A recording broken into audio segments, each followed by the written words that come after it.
Bienvenida nuevamente, Jessica, a Consejos Divinos. ¿Cómo estás? ¿Qué tal, Efraín? ¿Qué tal todos los que nos están escuchando? Me da mucho gusto verlos de nuevo por acá. Y pues estoy muy bien, gracias a Dios, feliz de participar de nuevo con ustedes. Ay, pues qué gusto, como siempre. Vamos a tener un surtido rico de temas esta vez. Y pues yo quiero empezar con un tema, Jess. Hay varios en la agenda, varias noticias que han pasado últimamente, pues, relevantes. Yo quiero comenzar con un tema que pues puede ser que sea como coyuntural, pero eh, no es la noticia del momento, ¿no? Estuve investigando un poco y pensando un poco en este tema de la promiscuidad, que digamos de forma satelital, por así decirlo, también tiene otras repercusiones y a lo mejor estamos hablando de cómo afecta esto a los matrimonios, cómo afecta esto en el tema del aborto, cómo afecta esto, eh, pues incluso en el tema de la salud pública, que ese sí es un tema de salud pública, temas como lo del VIH y eso, y no el aborto, ¿verdad? Pero bueno, de las cosas que estuve encontrando y meditando, Jess, pues es esta parte del control de la natalidad o los métodos anticonceptivos más específicamente, como lo que ha detonado una serie de cambios en la sociedad. Realmente la sociedad ha venido eh, sufriendo una metamorfosis, ¿no? Eh, y bueno, pues el embarazo era el principal obstáculo para evitar la promiscuidad sexual, como ahora ocurre, ¿no? Pues que puedas tener relaciones sexuales con quien quieras, cuando quieras, ¿no? Entonces, obviamente, ya en nuestro contexto, 2020, si hablas de que esto es promiscuidad sexual, pues como que suena, como dicen los tuiteros, estos radicalones, ah, pues vives en la era de las cavernas, en la Edad Media, pero si pensamos cómo eran las relaciones antes de el control de la natalidad, por ejemplo, antes de los métodos anticonceptivos, antes de que la promiscuidad dejara de ser promiscuidad, ¿no? Pues tiene que ver con que métodos anticonceptivos, pues ya borraron el embarazo como el obstáculo, ¿no? El obstáculo para tener relaciones sexuales cuando quieras, con quien quieras, ¿no? Entonces, ahí están los métodos anticonceptivos. Es curioso que en las mentes de los jóvenes, hay muchos jóvenes que no usan métodos anticonceptivos, pero es curioso que en sus mentes como que hay esta idea de, no, pues como ya existen, no nos va a pasar a nosotros, ¿no? Muy típica esta idea. Y, y bueno, esta idea la refuerzan también las películas, las series de televisión, incluso la música, ¿no? En algunas de las letras de algunas canciones, pues refuerzan esta idea de, no, pues tú disfruta, eso es lo importante, ¿no? Porque YOLO, ¿no? Solo se vive una vez, entonces tú disfruta, pero el embarazo o la posibilidad de quedar embarazados, pues es real, ¿no? Prometen que va a ser maravilloso y pues sorpresa, ¿no? La realidad no es así. Y bueno, ha habido desde entonces varias décadas de experimento. La familia ha sido la principal víctima de este experimento porque, pues, primero, los embarazos, ¿no? Bien, la promiscuidad entre que, bueno, los métodos anticonceptivos no son 100% efectivos, no es ningún secreto, vienen los embarazos. Y con los embarazos vienen los matrimonios forzados también, ¿no? Pero no solo vienen los matrimonios forzados, también vienen los matrimonios, pues, emocionales, porque, ay, pues ya tenemos sexo, lo disfrutamos muchísimo, y entonces pues, que vamos a casarnos porque estoy súper enamorado de ti, estás súper enamorada de mí, porque confundimos el sexo con el amor, ¿no? Y así ha Ujú. sido y desgraciadamente así seguirá siendo. Entonces, bueno, también a eso se suma que pues esa mala combinación estas décadas también ha generado otro problema, pues que es el alza en los divorcios, ¿no? Y claro, o sea, no quiere decir que porque no habían divorcios, pues todo era felicidad, pero es una realidad de que la promiscuidad ha venido a traer problemas que no había antes y ha venido a agudizar situaciones en los matrimonios. Y bueno, pues cada año hay menos matrimonios, cada año hay más divorcios, se siguen incrementando y bueno, hoy por hoy en México se divorcian más rápidamente de lo que se casan, ¿no? Y las familias comienzan a dividirse, golpea a los niños con fuerza esta situación. Y bueno, pues eso también ya viene, y con esto termino lo que quiero compartir, con esto también viene otra situación. Ahorita lo que se ha estado hablando del famoso Me Too, ¿no? De, pues mira, tenemos sexo esta noche, pero mañana no, pues es que no fue con mi consentimiento, dice la chica, y entonces, pues viene una acusación de violación, meten a la cárcel al chico, vienen otros problemas. Encontré unos datos interesantes que alrededor de la mitad de las personas asesinadas están alcoholizadas, ¿no? También alrededor de la mitad de las personas que matan están alcoholizadas. Y esto lo traigo a colación porque una gran cantidad de jóvenes que tienen relaciones sexuales y que después dicen, no, pues es que no, fue sin mi consentimiento, ¿no? También estaban alcoholizados, ¿no? Entonces, bueno, aquí comento estos temas, los dejo así como en la mesa sin afán de llegar a una conclusión.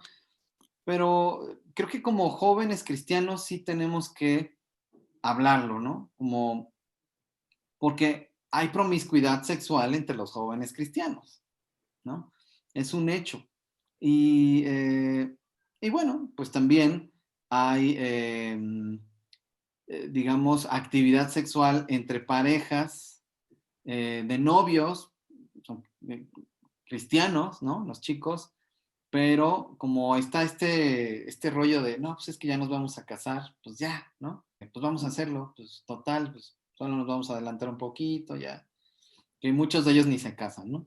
Pero bueno, es un problema porque están generando pues secuelas emocionales, sin mencionar esta parte del embarazo, y ahora que me he estado metiendo a capacitarme en cómo atender situaciones de crisis producto de abortar, ¿no? Y esto no solo las mujeres, sino las parejas, ¿no? Y parejas cristianas. Varias, no sé, no hay una cifra, pero conozco cada vez más casos de parejas de novios cristianos que abortaron a su bebé, pues ya sabes, por la presión social, se van a enterar en nuestra iglesia y nuestros papás nos van a matar, nos van a desheredar y entonces pues vamos a abortar, ¿no? Son personas que están buscando ayuda, decir, pues no podemos ya con esto, ¿no? Están en crisis, están mal y hay heridas profundas. Pero bueno, cómo ves este tema, Jess? No, pues me lo dejaste así bien sencillito con todas las aristas que tiene en efecto este problema. no es algo que se discuta en ninguno de los dos ámbitos, como decías, ni dentro de los cristianos, ni entre los cristianos, ni tampoco entre nuestras amistades seculares. Como dices, la actividad sexual libre, sin consecuencias, sin responsabilidad, completamente subjetiva, pues cada vez toma más terreno. Entonces, ¿cuándo se podría hablar de promiscuidad o de una situación incorrecta? Pues más que como ahora en este tipo de movimientos que mencionas, que están poniendo el foco de nuevo únicamente en el individuo, en sus propias percepciones subjetivas, en su bienestar, en su visión egoísta, pero completamente desafanada de cualquier responsabilidad. Y estos cambios históricos que tú estuviste pues señalando, me parece muy valioso que lo veamos y que veamos en la historia qué es lo que nos ha traído a lo que estamos enfrentando hoy en día. Pero también quisiera hacer ahí un paréntesis, no necesariamente el pasado o las relaciones matrimoniales o las relaciones de pareja en el pasado estaban exentos de problemas, ¿no? También había relaciones forzadas, también había abusos sexuales, pero en esta máscara de la familia ideal o del matrimonio, o teniendo hijos y después habiendo maltrato, violencia familiar. O sea, esto lo que lo digo para marcar que finalmente el pecado sí ha estado antes y después, ¿no? Y esta manera errónea de concebir las relaciones, de concebir la sexualidad, pues ha traído consecuencias en el pasado y que han sido devastadoras para muchas personas hasta el grado de la muerte como lo tiene ahora. Inclusive ahora vemos que sus consecuencias son expansivas, ¿no? Y ahora incluso afectan otros ámbitos de la vida, no solamente familiar, no solamente en el seno nuclear, por así decirlo. Y yo veo que muchos jóvenes o parejas ven que siempre existe un escape. O sea, siempre puedes decir, siempre si te encontraste a alguien y tuviste un encuentro y después ya no querías, pues es muy fácil decir, ¿no? Que tú te aprovechaste de mí, que yo no quería, que vete y terminar el compromiso. Y si tenías una relación de cierto plazo, ¿no? Pero finalmente de nuevo a lo mejor caíste en algún pecado, en adulterio o en fornicación. Siempre hay un escape, al parecer, que la sociedad te está dando de manera muy benévola. El aborto es una de esas, ¿no? Bueno, ya te embarazaste, ya tuviste una relación, no lo quieres, pues simplemente aquí está la solución para que no asumas alguna consecuencia también de parte de tus actos. Creo que estamos convirtiéndonos en esta sociedad que no piensa en el prójimo y que no tiene ninguna brújula moral. Veíamos y estaba también leyendo al respecto y veía que alguien decía, queremos hacer lo que queramos, con quien queramos, cuando queramos, sin consecuencias, ¿no? Bajo esa lógica, pues, ¿dónde vamos a llegar? Los resultados en nuestro propio cuerpo y, y pues finalmente los efectos tanto emocionales, psicológicos, biológicos, van a ir repercutiendo cada vez más y lo vamos a ver, ¿no? Que ya no va a haber límites para ningún tipo de conducta sexual que se quiera promover en nuestra sociedad. Y la cosa es que no queremos enfrentar estos temas de forma madura, queremos verlos como ese adolescente siempre que quiere hacer de su vida pues simplemente un tiempo de disfrute, del deleite, del placer, ¿no? También lo que muchos filósofos también han hablado, el buscar el placer por el placer, y no hablamos de que pues la manera en que Dios diseñó el matrimonio o las relaciones afectivas, pues tiene un propósito, ¿no? Y tenía un propósito. Y ahora las relaciones quieren desmarcarse de la intimidad que implica una unión sexual. Se quieren desmarcar de cualquier efecto psicológico, se quieren desmarcar de establecer un compromiso más a largo plazo. Bajo estas premisas, pues las decisiones que se toman, pues no necesariamente son las que todos quisiéramos, ¿no? Y sí tienen resultados devastadores para quienes vemos que están alrededor de nosotros. Y tú decías que los jóvenes deberíamos pensar en esto, ¿no? Pero creo que es algo que tenemos que pensar todos, porque en tu casa a lo mejor hay alguien más pequeño que tú que quizás necesita que tú le digas y le des una visión distinta de cómo está enfrentando también sus relaciones, ¿no? Alguien en tu trabajo. alguien en tu familia, quizás más grande que tú, y no es un asunto meramente de jóvenes. También hay muchos adultos que ya pasamos la etapa de juventud, por lo tanto, pues entonces ahora la forma en la que vivo mi sexualidad es completamente distinta. Al parecer ya no tengo por qué estarme cuidando ni de enfermedades sexuales, ni de embarazos no deseados, ni de compromisos casuales o en el ámbito cristiano, pues de buscar una relación con alguien que comparta mi fe. Hay también como un espectro de permisividad que por eso está impactando y los jóvenes finalmente están viendo estos ejemplos. Eh, ven cómo se están formando estas nuevas familias sin los parámetros que Dios estableció y pues nos quedamos igual perdidos, ¿no? Creo que habíamos platicado que todo este tipo de conductas que se ven en todo el ámbito de nuestro mundo, pues nos hacen ver cómo otro tipo de problemas se van instalando en esa burbujita como que tú planteaste, ¿no? El problema de, sí, del matrimonio, el problema del aborto, el problema de uniones homosexuales, el problema del divorcio. Y bueno, de ahí podemos ver en la agenda de noticias que todo el tiempo está ahí, aunque, no sé, aunque parezca que no y que vivimos en una eh, sociedad completamente secular, eh, pues ahí están los temas, ¿no? Ahí están los temas y pues hay que ver si se habla de ellos. Pues definitivamente, y de hecho, hablando de que ahí están los temas, pues estos días se dio a conocer, ¿no? Por un documental que grabaron para el Papa Francisco, bueno, más bien sobre él, ¿no? Y en este documental, ¿no? Que se estrenó en el Festival de Cine de Roma, pues Francisco, precisamente el líder de la Iglesia Católica, pues dice lo siguiente: los homosexuales tienen derecho a estar en una familia. Son hijos de Dios y tienen derecho a una familia. Lo que tenemos que hacer es crear una ley de uniones civiles. Así están cubiertos legalmente. Yo apoyé eso y habla pues de cuando era arzobispo allá en Buenos Aires, Argentina. Entonces, esta frase, uff, ya dio muchísimo de qué hablar. Los grupos cristianos en Facebook, en Twitter, pues esto cundió la noticia de una manera impresionante. Y aquí pues yo quiero observar algunas cosas. Con esta afirmación de que los homosexuales tienen derecho a estar en una familia, a partir de esta frase he estado leyendo que se está afirmando, que el Papa está diciendo que tienen derecho a formar una familia. Y no creo que sea exactamente lo que haya dicho, no quiero hacerla ni siquiera de abogado del diablo, No te literal. conviene.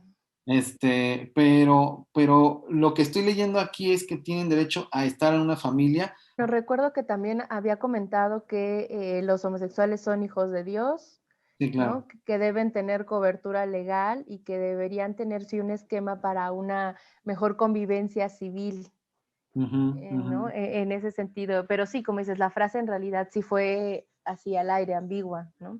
Derecho a estar en Ambigua, la familia.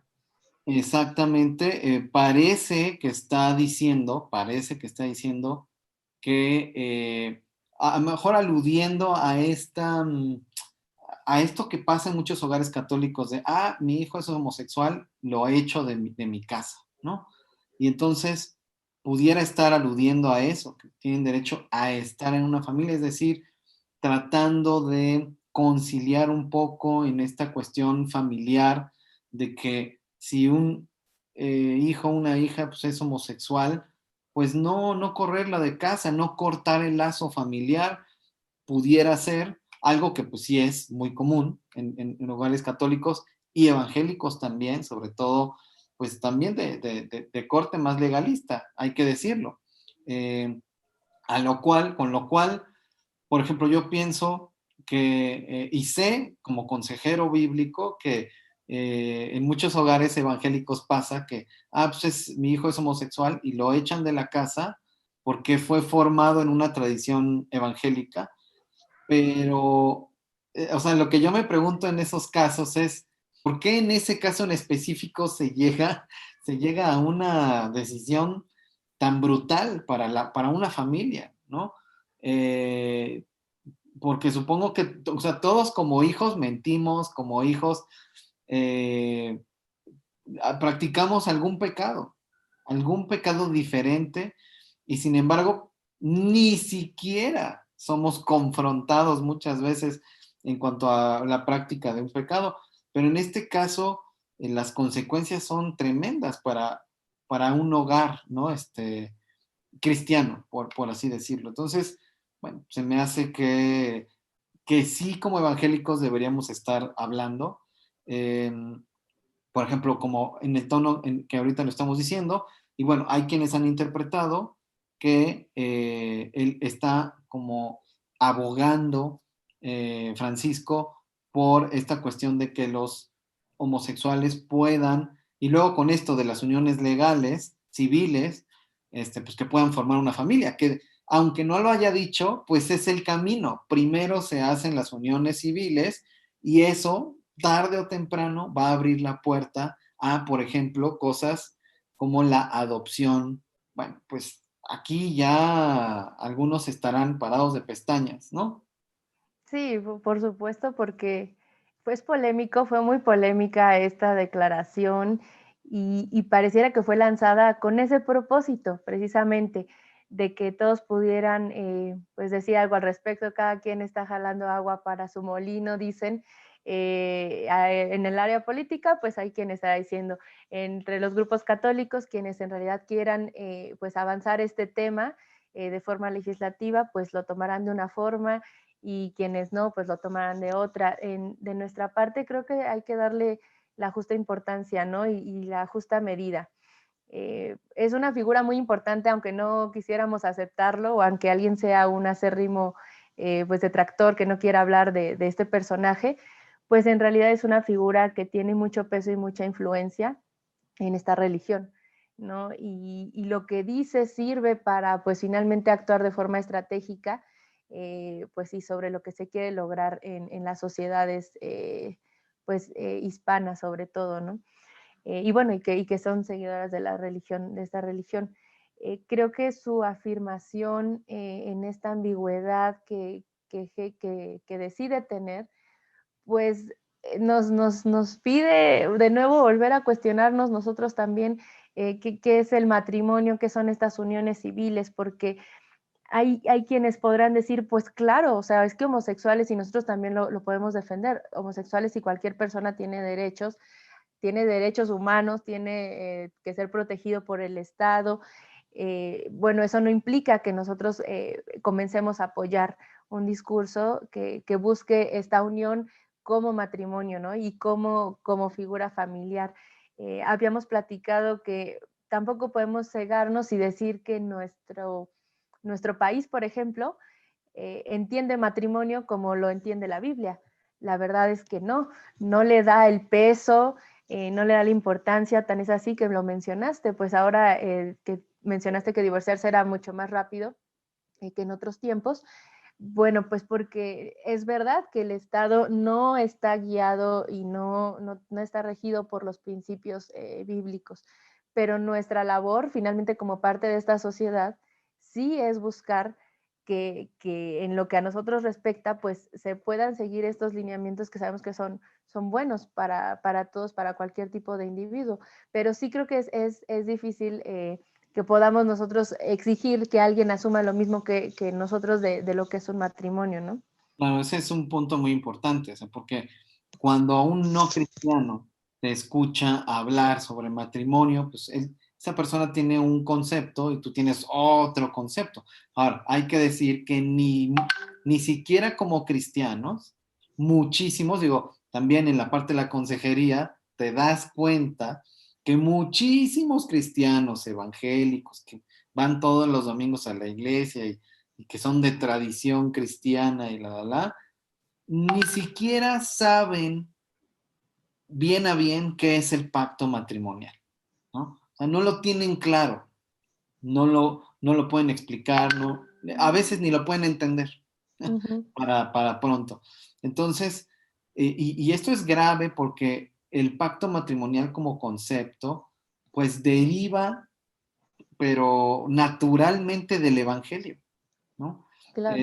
De la relación que hay, sí, claro, entre Jesús y la iglesia, pero tiene que ver con cómo Dios se relaciona con el ser humano. Entonces, y tiene que ver con las buenas noticias, ¿no? Del Evangelio de Jesús. Entonces, que como cristianos no sepamos qué onda con el pacto matrimonial, pues realmente es inaudito. Ya no digo yo sorprendente, ¿no? Es inaudito. Y eso explica, en muy buena medida, el estado, la condición de estos matrimonios, ¿no? Que están en conflicto, en competencia, que pues practican una serie de pecados que se consienten y al mismo tiempo es una bola de nieve. Uno hace una cosa y el otro responde con otra. Ah, me fuiste infiel, entonces yo voy y te soy infiel. Entonces, es impresionante, estamos hablando de matrimonios cristianos y a veces hasta en el ámbito del hogar del pastor y su esposa, pues he tenido conocimiento de casos así. O sea, no estoy inventándolo, no estoy exagerando. Son las consecuencias de no tener el concepto, claro, el concepto de pacto matrimonial y solamente decir que cuando hablas con alguien que no es cristiano, estás hablando de cosas diferentes. En nuestra sociedad actual, por lo menos aquí en México, el matrimonio es un contrato civil, literal, un contrato civil. Y por eso se ha podido simplificar tanto, sobre todo aquí en la Ciudad de México, el divorcio. Y hay divorcio express, ¿no? Y hay un divorcio que es unilateral. Tú puedes tramitar por tu cuenta sin que se entere tu esposo o tu esposa y te divorcian y el esposo de repente le llega una notificación, no, pues ya, ¿qué crees? Ya estás divorciado, mucho gusto, que te vaya bien. Y no tiene que haber una sola causal de divorcio, pues precisamente porque se introdujo este concepto, ya está en la Constitución, de hecho, se introdujo este concepto de libre desarrollo de la personalidad, ¿no? Entonces ahora tu cónyuge puede obstaculizar el libre desarrollo de tu personalidad y entonces por eso ya no necesitas una causal de divorcio. Aquí en la Ciudad de México tramitas unilateralmente tu divorcio. Entonces, imagínate, o sea, el concepto de matrimonio no tiene nada que ver y obviamente, y aquí es una pregunta válida, ¿por qué los homosexuales quieren que se le llame a su unión civil, que aquí en la Ciudad de México ya está reconocida, eh, ¿por qué quieren que sea matrimonio? Y eso es muy extraño porque, como dices, incluso hay otras figuras legales, hablando ni siquiera de uniones homosexuales, pero por ejemplo, alguien que no quiere contraer matrimonio puede estar en una unión de concubinato y puede acceder a los mismos beneficios que ahora se habla de seguridad social, de poder heredar pertenencias y tener una serie de beneficios ante el Estado. Pero sí esta pelea en específico por entrar en esta figura muy curiosa y me hacía pensar en el episodio en Juan con la mujer samaritana, Jesús, se acerca, ¿no? Y Jesús le dice, ve, llama a tu marido y ven acá. Y respondió la mujer y le dijo, no tengo marido. Jesús le dijo, bien has dicho, no tengo marido. Esto, o sea, y lo saco así a colación nada más porque el sexo no implica matrimonio. Ella tenía diferentes parejas sexuales con quienes estaba o quienes practicaba. Y déjame matizar, Sí. no solo el sexo no implica matrimonio, la fornicación Claro. no y constituye matrimonio. Exacto. Entonces, aquí se está asumiendo, bueno, tienes una pareja afectiva o sexual, o compartes gastos, o compartes una casa, por lo tanto, tienes derecho a que sea asumido como un matrimonio, ¿no? Y creo que aquí es nuestra gran oportunidad evangelística. ¿Sabes qué? Es que mira, ante el Estado es esto, pero ve el nivel, ve lo que se ha degradado. Claro que eso no es el plan de Dios, ese no es el pacto que Él estaba pensando para esta unión que Él inventó finalmente, que es el matrimonio. Y veía una cita de John Piper en su libro de Pacto Matrimonial. Él dice que el matrimonio existe para demostrar el misericordioso amor fiel al pacto de Dios y la fidelidad de su novia, que es algo que tú comentabas. Bueno, es muy conceptual, implica implica muchos aspectos de fe, e implica muchos aspectos prácticos que las parejas no están llevando a cabo, ¿no? No es solamente compartir un techo, no es compartir la cuenta del súper, y coexistir en un mismo espacio. Y creo que esa es nuestra oportunidad. No sé si vamos hasta qué punto vamos a llegar en esa batalla, en la que nosotros podamos defender que pues ese tipo de unión no es una familia, no es un matrimonio, pero pues en tanto que estemos en el camino, creo que nuestro deber es más bien proclamar lo que Dios sí ha pedido y lo que pues Dios ofrece al sostener este pacto, ¿no? Cuando nosotros vivimos buscando su voluntad y su palabra. Como dices, incluso es una oportunidad para difundir cuál es el verdadero concepto de la familia, lo que Dios espera de un esposo y una esposa, que también son roles muy distintos que los que tendrían una pareja de marido, ¿no?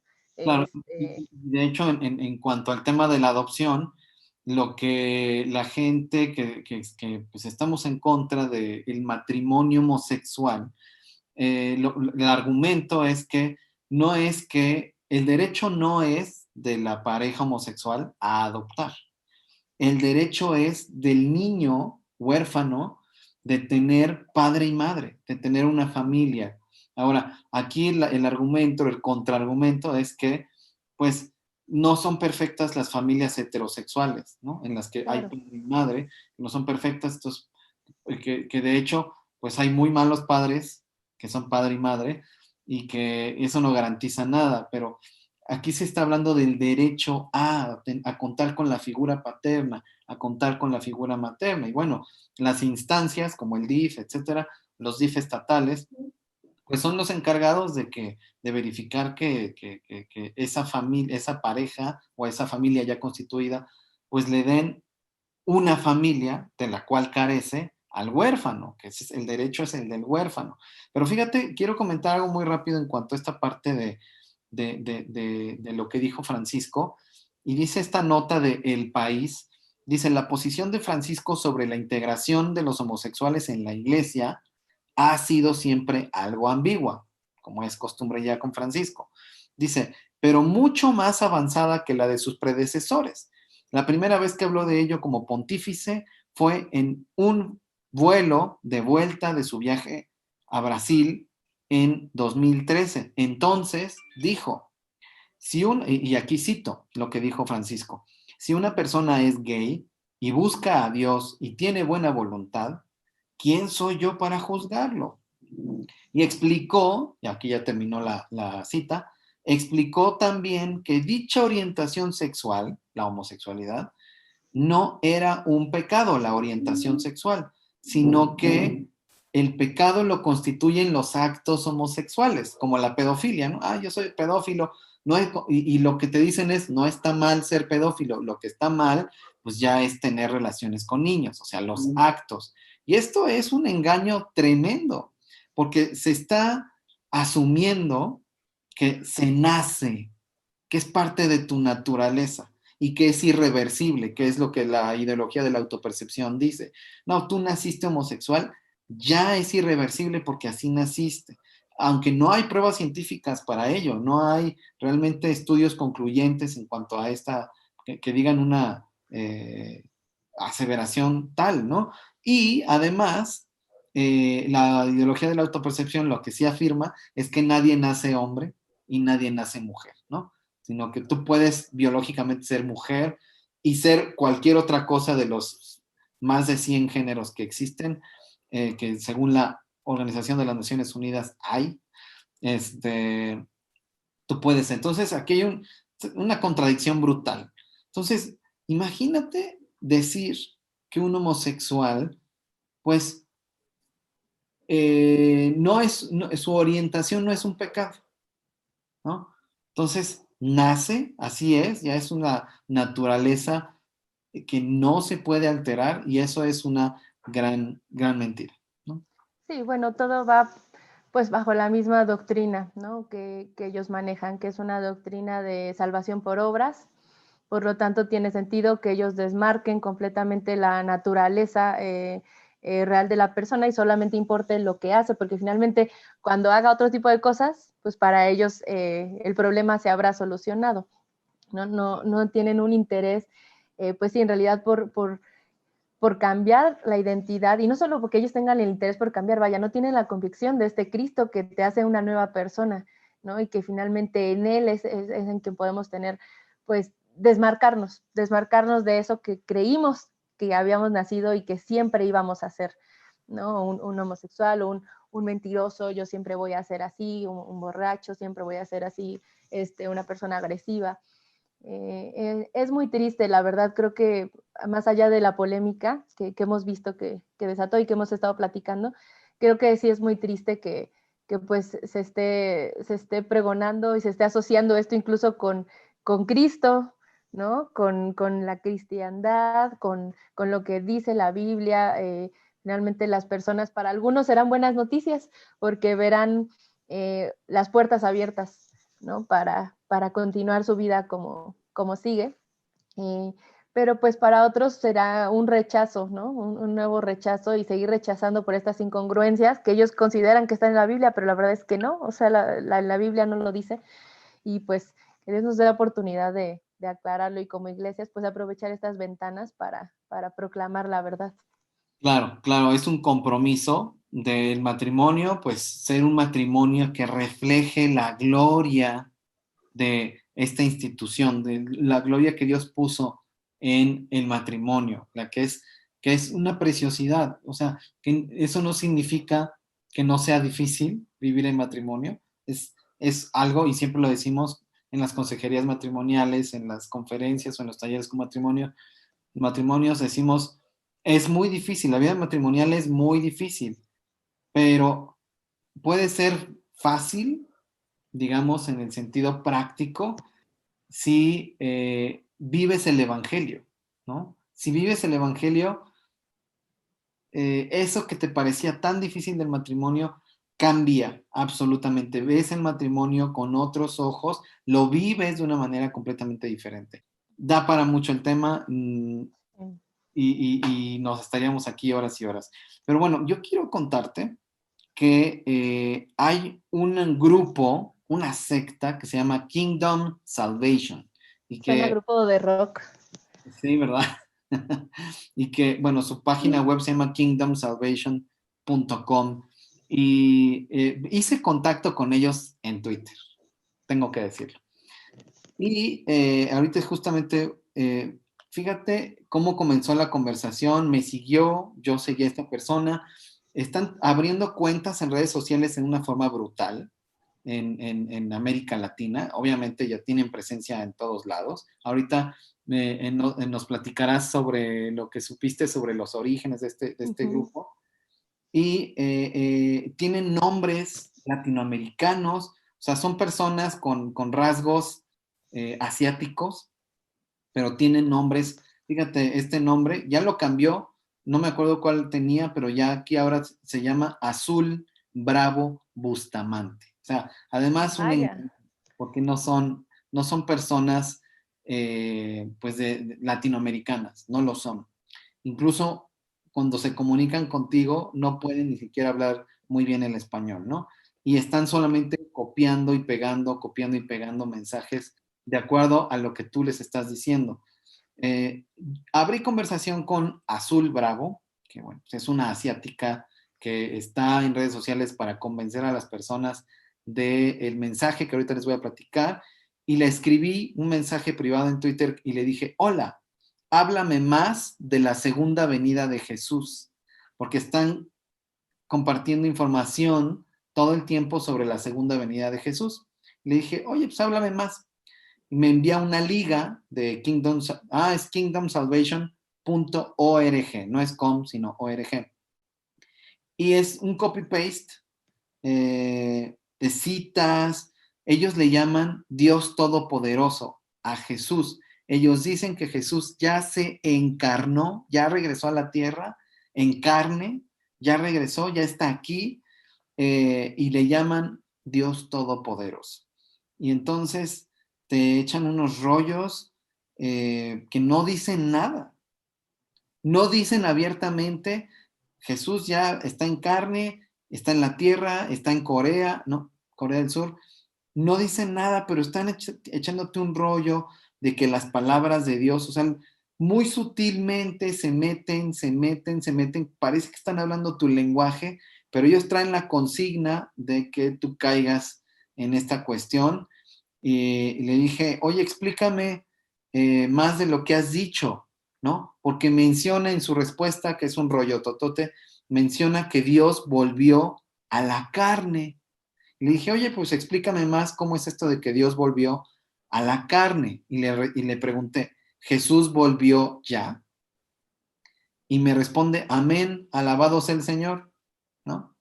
Y luego dice, la encarnación es un gran misterio, nadie puede explicarlo con claridad. Es una cuestión gnóstica de, oye, esto es muy elevado, ni te metas en eso, acéptalo por fe, Jesús ya regresó en carne, ¿no? Esto está muy difícil de entender, ¿no? Dice, hoy en día Dios ha regresado y ha revelado este misterio, ya regresó. Dice, si usted quiere entender el misterio acerca de la encarnación, por favor, haga clic en el video para ver las palabras de Dios. Las palabras de Dios. Así le llaman a el rollo que ellos están generando para convencer a las personas. Y le pregunté, ¿y dónde está Dios en la tierra? O sea, si está aquí en la tierra, ¿dónde está? Y le pregunté, ¿ha tomado forma humana? Me gustaría saber quién es, cómo se llama, dirige una iglesia en algún lugar del mundo. Y me responde, Dios sea contigo, da gloria a Dios Todopoderoso. El trabajo de Dios es omnipotente, amén. Ok. ¿No? Y le dije, háblame más, ¿no? Me dice, Jesús ha regresado, ¿no? Y se llama Dios Todopoderoso. Ya no se llama Jesús, ya se llama Dios Todopoderoso. Ellos no le llaman Jesús, ¿no? Hay iglesias de Dios Todopoderoso en todos los países del mundo. Y le dije, ¿cuál es el nuevo nombre de Jesús? Porque pues, habla de Dios Todopoderoso, pero dice, el nuevo nombre de Jesús es Dios Todopoderoso. Y le pregunté al final, ahí se cortó la comunicación, ¿cómo explican que Jesús mismo y sus apóstoles y discípulos hayan dicho que Dios ya no se iba a encarnar otra vez, sino que vendría en las nubes? Y le pregunté, ¿Dios se equivocó? ¿Dios mintió? ¿Cómo ves? No, creo que tus preguntas claramente el bot no decidió no contestarlas. Ya ahí me dejó. Sí, creo que fue demasiado, pero la verdad es que me sorprendió mucho cuando me comentaste de este movimiento que le llaman algunos, porque es abrumadora la cantidad de citas bíblicas que ellos tienen en su sitio web. Yo creo que más que muchas otras iglesias cristianas. Y como dices, o sea, no es solamente que tomen un versículo para hablar, como algunas iglesias carismáticas, ¿no? Que hablan, toman un versículo y lo sacan fuera de contexto y arman su discurso.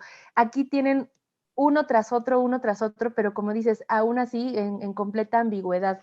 Estaba yo leyendo que surgió en 1991, por supuesto que no tenía tanta fuerza, en este tiempo fue una persona que pues bueno, se envió envuelta en algunos asuntos políticos y viajó a Estados Unidos. Pero él ya empezaba a proclamar que era el Cristo encarnado. Después se fue como que transformando y tropicalizando y empezó a proclamar que precisamente era más bien una mujer campesina de Pekín, quien ahora era este Cristo que había vuelto a la tierra. Y en su sitio web inclusive vienen tips de cómo reconocer a los falsos cristos. Entonces me parece que es completamente, o sea, fuera de serie, porque alguien que está comenzando a conocer el Evangelio o que no ha estudiado a lo mejor sobre la encarnación de Cristo, qué dice sobre su segunda venida, qué ha dicho Cristo en Mateo, en Apocalipsis, bueno, pues la verdad es que aquí te presentan, pues parece que todo un abanico ahí de porciones bíblicas que pues finalmente sí pueden confundir a varios, ¿no? Y toman uno de sus pasajes fundacionales de Mateo 24-27, que dice, porque como el relámpago que sale del oriente y se muestra hasta el occidente, así será también la venida del Hijo del Hombre. considerando que ellos vienen de Oriente, consideran que son ellos este relámpago del que se habla, y que ahora pues su propósito viene con esta fuerza, ¿no? Con esta fuerza avasalladora, pues creo que precisamente al tener iglesias ya en todos los países del mundo, pues se nota este ímpetu con el que van avanzando, pero es extraño su propósito. Creo que este ejercicio que tú hiciste de escribirles es muy ilustrador y a la vez confuso, porque ellos hablan de que su propósito, de que el propósito de este nuevo Cristo que ya vino, que ya se encarnó, es juzgar y purificar al ser humano y pues actuar contra el demonio. ¿Y qué significa esto? Pues lo que cada quien quiera entender qué significa, y pues en su país han tenido, ahí han sufrido, pues no han sufrido, bueno, se han visto envueltos en muchos problemas con el gobierno, incluso se consideran hasta casi una iglesia en persecución, ¿no? Pues por todos estos problemas de violencia que han enfrentado. Esto, como dices, fuera de su sitio web, porque ellos no lo venden así, no se asumen de esta manera, pero sí es una cuestión que hasta se considera medio fundamentalista en su estilo de religión que están promoviendo, de movimiento, pero es sorprendente. Hemos estudiado, pues a lo largo de la historia, cómo siempre han surgido personajes, movimientos, sectas que tratan de desacreditar la palabra de Dios o tratan de desacreditar al mismo Jesús, hablando de si fue completamente Dios, que si no fue hombre, si fue hombre, si fue Dios, pero finalmente ahí está ese Cristo, ¿no? Y se habla de su segunda venida, cuándo va a ser, pero estos, específicamente estos, pues falsos profetas, que no hay otra forma de decirlos, que ya se asumen incluso como ese Cristo que ha vuelto, creo que, bueno, están cayendo en una herejía tremenda, más que evidente, y pues habrá que ver a cuántas personas, cuántos adeptos podrán lograr, ¿no? Si ha crecido tanto en Latinoamérica, donde se es tan susceptible de este misticismo y de adoptar hasta un cristianismo mágico, ¿no? De una fe que no estudia, que no escudriña la Biblia, que a lo mejor no usa su razón, se ve envuelta en la emoción, y esto lo digo pues por tantas iglesias que ahora promueven pues sí esta adoración desbordada y con un cachito nada más de carnita de la palabra de Dios, pues sí, se me hace que es un peligro, ¿no? Que pueda permear tan fuerte si tiene unos brazos tan extendidos. ¿No? Y sabes qué, que muchos de mis contactos en Twitter y varios contactos en Facebook, pues tienen como contactos a personas de esta secta. Y Vaya. son muy sutiles, o sea, no te dicen, oye, Jesús ya regresó y en carne, no es como dice la Biblia, no, o sea, al contrario, dicen que es como dice la Biblia, que ya regresó, pero no hablan de eso, o sea, están hablando como hablaría cualquier cristiano de la Biblia, ¿no? Como tú lo notaste. Entonces, muchos, pues, mira qué padre, qué buena onda, y no se están dando cuenta. Por eso me parecía tan importante mencionarlo en el podcast, ¿no? Pero así está, Sí, así que cuidado los que nos están escuchando con los de kingdomsalvation.org, esos cuates. sí, hay que estar muy, muy atentos. Vi por ahí que no sé bien si a quien se adhería o a quien lograba un adepto le estaban ofreciendo $3,200, y después se establecía un diezmo de 320 dólares mensuales. Y bueno, o sea, te das cuenta, a lo mejor primero surge esa pantalla de qué será este movimiento tan extraño, y después de buscarle un poquito, pues empiezas a ver cosas que son típicas también de todas estas engaños, ¿no? De todas estas creencias falsas.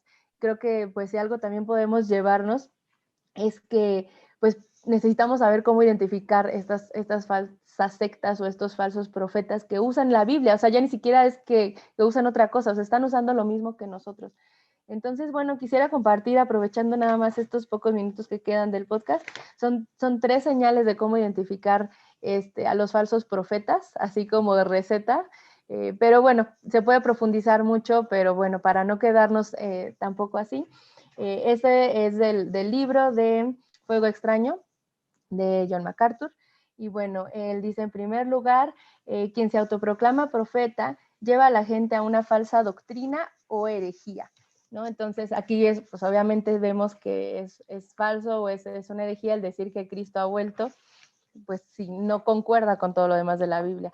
En segundo lugar, alguien que se autoproclama profeta vive en una desenfrenada lujuria y un pecado sin arrepentimiento, y generalmente envueltos en pecados pues de codicia, de orgullo, de cuestiones sexuales. Y bueno, aquí con este enfoque tan preciso en la recaudación, ¿no? Y en el dinero que se está promoviendo para los adeptos, pues también ahí ya hay otra sugerencia de que algo podría estar pasando. Y en tercer lugar, si alguien se declara profeta, proclama una supuesta revelación de Dios que resulta ser inexacta o falsa. Y creo que en el discurso que estuvieron manejando ahí en tus chats, pues también vemos que eso promueve la inexactitud, la ambigüedad, ¿no? De lo que están diciendo. Pues primero Dios que no haya algunos de nuestras iglesias que terminen siendo seducidos por este tipo de sectas, y roguemos a Dios que las personas que se acercan genuinamente buscando de Dios, genuinamente buscando cambiar o saber del Evangelio, o con esa esperanza que a lo mejor han escuchado, ¿no? De ese Cristo que sí volverá, que ese Cristo que sí va a hacer todo nuevo y que va a traer esperanza, pues que Dios les dé discernimiento y que los saque de ahí, les permita pues conocerlo verdaderamente en su palabra. Sin duda los que Dios ya escogió, pues llegarán. Incluso yo he conocido gente que pasó por los de Pare de Sufrir y finalmente llegaron al Señor, ¿no? Entonces Dios guarda a los suyos siempre, y es irónico para uno pensar en que a través de esas sectas gente llega al Señor, pero finalmente al Señor no se le pasa nada, ¿no? Es extraordinario saber eso. Y bueno, pues ya para terminar, Jess, ya viene Día de Muertos, como cada año los evangélicos están dando, y están hablando del tema. Yo tengo un artículo en el blog de restauraministerios.org que habla sobre el Día de Muertos, y habla sobre, el título se llama El disfraz que Dios condena, por si alguien quiere irlo a buscar. Y entonces en estas fechas, ese artículo comienza a ser súper consultado, y hay mucha inquietud. Cada año hay mucha inquietud. ¿Qué hacemos? Vamos a una fiesta de disfraces, como un pan de muerto, pongo una ofrenda, no la pongo. Entonces, hay inquietud, ¿no? Entonces, bueno, yo lo único que podría decir, sin afán de extenderme más y de no contribuir a confusión, es que no podemos ser ingenuos. Toda esta cosmovisión de las culturas prehispánicas, ¿no? Acerca del Mictlán y de que los muertos pues regresan en determinada fecha para comer de las ofrendas que le pone su familia. Y bueno, supongo que ya al pasar de los años se ha ido también como tropicalizando nuestra cultura actual. No es exactamente como era antes, pero no hay que ser ingenuos. Como cultura pagana, pues había muchas doctrinas de demonios que se creían, se practicaban rituales terribles también, ofrendas de bebés, de doncellas, se les sacaba el corazón a los guerreros, y bueno, una serie de cosas. Y esta idea, por mucho que sea eh, pues embellecido por la cuestión cultural mexicana y todo, ahí está la película de Coco y todo, pues lo que hay que cuestionar son los orígenes, de dónde vienen estas ideas, ¿no, Jess? Y ponerlo en su justa dimensión. O sea, creo que culturalmente hay muchas prácticas que no van con nosotros, ¿no? No van con nuestra nueva identidad. Esta práctica más, pues creo que lo que tenemos que evaluar es, como dices tú, en primer lugar, sus orígenes, y luego pues su impacto, el impacto de lo que nosotros vamos a hacer o de lo que vamos a participar. Pues sí, tanto en nuestro testimonio, la Biblia habla de eso, ¿no? Nuestro testimonio ante otros que quizás son más débiles también en la fe. La Biblia habla también acerca de eso. Pero por otra parte, pues entender que por más que, a mí por ejemplo me gusta mucho la flor de cempasúchil. Entonces, pues la verdad, en estas fechas, pues sí, ¿no? Me gusta pues comprar alguna, tener una maceta por ahí. Creo que cada quien, o sea, habrá un asunto de conciencia, pero lo que sí tenemos que tener muy en cuenta es que esta celebración, o sea, es una celebración a la muerte.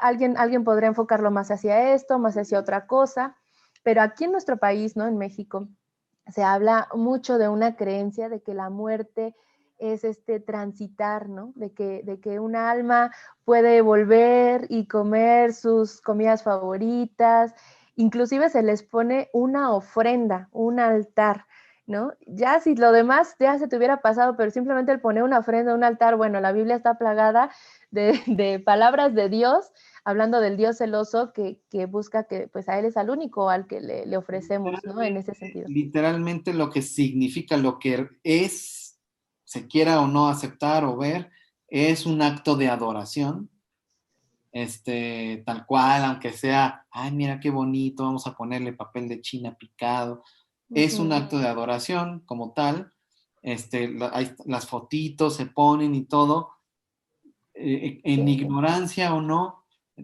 hay que tener cuidado con eso, ¿no? sí.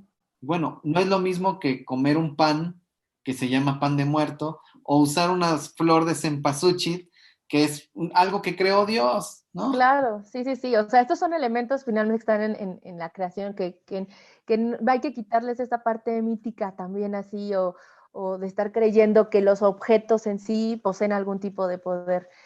Pero sí, a mí me parece, lo que más me sorprende es eso, o sea, cómo nuestra cultura le ha quitado nuestro temor ante la muerte. Y al parecer, pues no pasa nada. Si mueres, no creíste en Dios, no te convertiste, no te arrepentiste de tu camino, bueno, finalmente vas a tener un caminito muy, muy padre, te voy a poner una vela y vas a regresar y vas a comer de nuevo.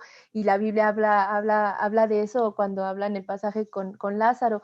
No es así, no, eso es una verdad que tenemos nosotros que tener muy clara y de que no estemos confundiendo, a lo mejor por vestirnos de una manera, por pintarnos, estamos compartiendo un mensaje contrario a lo que nosotros queremos compartirle, ¿no? A nuestros amigos, a nuestra familia, y es que pues el tiempo se acaba, ¿no? Estamos en un tiempo de oportunidad de hablar y de decir que la muerte es algo real, que el cielo es algo real, que el infierno es algo real, que cuando termina nuestra vida en esta tierra, pues ya no hay nada que hacer, ¿no? Una cultura que celebra la muerte cuando tenemos a un Dios que venció la muerte, ¿no? Y que hizo todo para salvarnos precisamente de eso y que ahora nosotros pues la tomemos de caricatura, ¿no? O creamos o participemos de esta mentira. Finalmente, todo esto es de pensarse, ¿no? En qué vamos a participar, en qué no vamos a participar y cómo le vamos a dar gloria a Dios con lo que hagamos. Claro, eso es lo más importante. Nuestra vida el propósito es dar gloria a Dios. Algunos creen que es como una guerra cultural entre la cultura cristiana y la cultura prehispánica y que somos unos eh, colonizadores culturales, yo qué sé, pero esto va mucho más allá de eso. Para nosotros adorar a Dios es lo más importante y nuestras decisiones responden a esa fe de, ok, si mi propósito es adorar a Dios, como dices, hay cuestiones de conciencia, hay cuestiones de las que yo recomendaría alejarte y hay cuestiones de conciencia que no te recomendaría nada y tú decidirías si eso afecta tu propósito de adorar a Dios o no. Invito a los que nos escuchan a revisar Romanos 14 con calma, no lo voy a leer, simplemente revisen Romanos 14, Romanos 15 y en resumen, yo quiero que ustedes vayan a estos textos porque hablan de los débiles en la fe, de los fuertes en la fe y de lo que habla básicamente es tú, si te consideras fuerte en la fe, pues piensa en el que es débil en la fe. No vayas a hacer algo que lo vaya a confundir, no vayas a decir o a hacer algo o a comer algo, etcétera, que vaya a hacer que tropiece, porque quizá para ese débil en la fe, que no tiene a lo mejor esta libertad de conciencia de decir, híjole, pues puedo decidir esto, puedo decir lo otro, tiene miedo de ofender a Dios y es débil en la fe, por eso y se abstiene de algo, etcétera. Dice, pues ten cuidado de esta persona, ¿no? Ámala, ten cuidado. A lo mejor tú dices, ay, para mí el pan de muerto es lo más rico, y a lo mejor hay alguien que es débil en la fe y si sabes qué onda con esa persona, pues ámala, ten respeto por esa persona, no vayas a hacerla tropezar con algo que digas, que hagas o que comas, etcétera. Y eso es amor, ¿no? Eso es lo más padre de todo. Sí, hay que pensar en el otro y pedirle a Dios que nos examine, porque hay quien a lo mejor puede estar escuchando y decir, no, yo estoy muy tranquilo, yo por eso nada más como mi pan de muerto y pongo 3 velas, no pongo 4, no, bueno, a lo mejor un momento de examinar, o hay quien dice, no, yo por eso no, ni veo coco, ni escucho nada y no me junto. Bueno, pues también vale la pena. En cualquier caso, creo que pues también David lo decía, ¿no? A Dios, examíname y ve si hay en mi camino de perversidad. Entonces, siempre será bueno también que nos preguntemos eso. Pues ahí tienen los que nos están escuchando o viendo por YouTube. Ahí tienen 2 consejos para el Día de Muertos. Ustedes tomen la mejor decisión después de que hayan hecho estos 2 procesos de la examinación y de pensar qué tan fuertes o débiles están en la fe y después tomen una decisión. Así que, bueno, pues creo que son recomendaciones que pueden servir a la gente sin caer en el legalismo o en el libertinaje. No importa, no, creo que no es exactamente el caso. Pero bueno, pues hasta aquí llegamos por hoy, mi estimada Jess. Sí, es muy interesante y muy diversos todos estos temas. Se acerca el fin de año y creo que las siguientes semanas van a ser así, muchos temas convergen. Pero bueno, luego nos cuentas para el otro podcast o quizás el otro año, qué es lo que la gente, cómo googlean, me causó curiosidad eso de tu entrada del blog. Dije, ¿qué googlearán? ¿Qué disfraz cristiano ponerme en Halloween, no? Googlean sobre el Halloween, sobre el Día de Muertos y la perspectiva cristiana y caen, ¿no? Y Claro. ahí echen un ojo, nomás les adelanto que habla de un disfraz que luego usamos los cristianos y que no nos damos cuenta si no hacemos esto que dice Jess de la examinación. Pero bueno, ahí nos estamos viendo, nos estamos escuchando. Gracias por escucharnos otra vez en Consejos Divinos. Gracias, Jess, por estar por acá. Gracias a ti, Efra. Nos vemos pronto. Hasta luego. Dios los bendiga a todos.